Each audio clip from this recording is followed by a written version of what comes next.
Here's some book recs if beautiful prose are your thing. And before we get started, this is totally my opinion, and the books were beautiful to me. They may or may not be to you. Starting off the book recs is Empire of Silence by Christopher Rocchio. In fact, the entire Sun Eater series.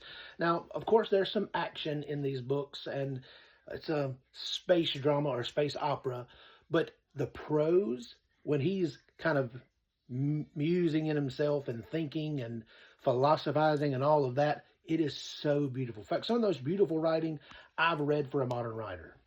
Next up is The Road by Cormac McCarthy. Now, I will say, it's very bleak. Some of the most bleak things I've ever read are in this book.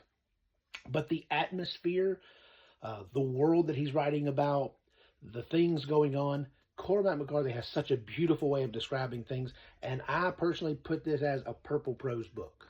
And then we have Mary Shelley's Frankenstein. I was totally not expecting what this book offered. I went into this, I've watched movies and different movies that were called Frankenstein or Frankenstein's Monster, and I had my idea of what this was going to be, and it totally was different than what I thought. So it's a different story, but the writing, Mary Shelley's writing, is absolutely gorgeous. You should try this if you haven't already. My next recommendation is an indie fantasy book, but still no less beautiful writing, and this is The Way of Dan by Philip Chase.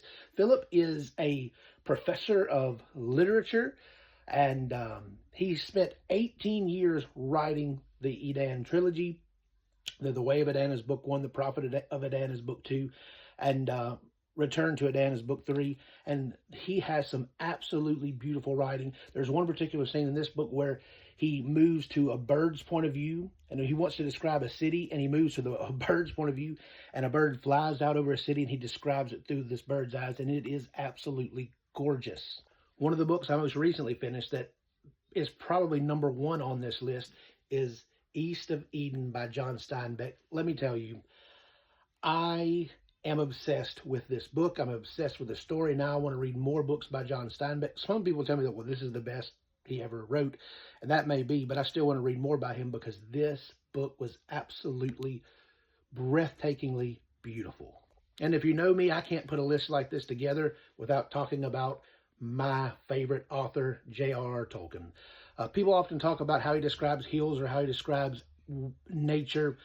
Yeah, he does a little bit, but the descriptions are beautiful, and it pulls you into his world, and it's just will always be my favorite and most beautiful writing.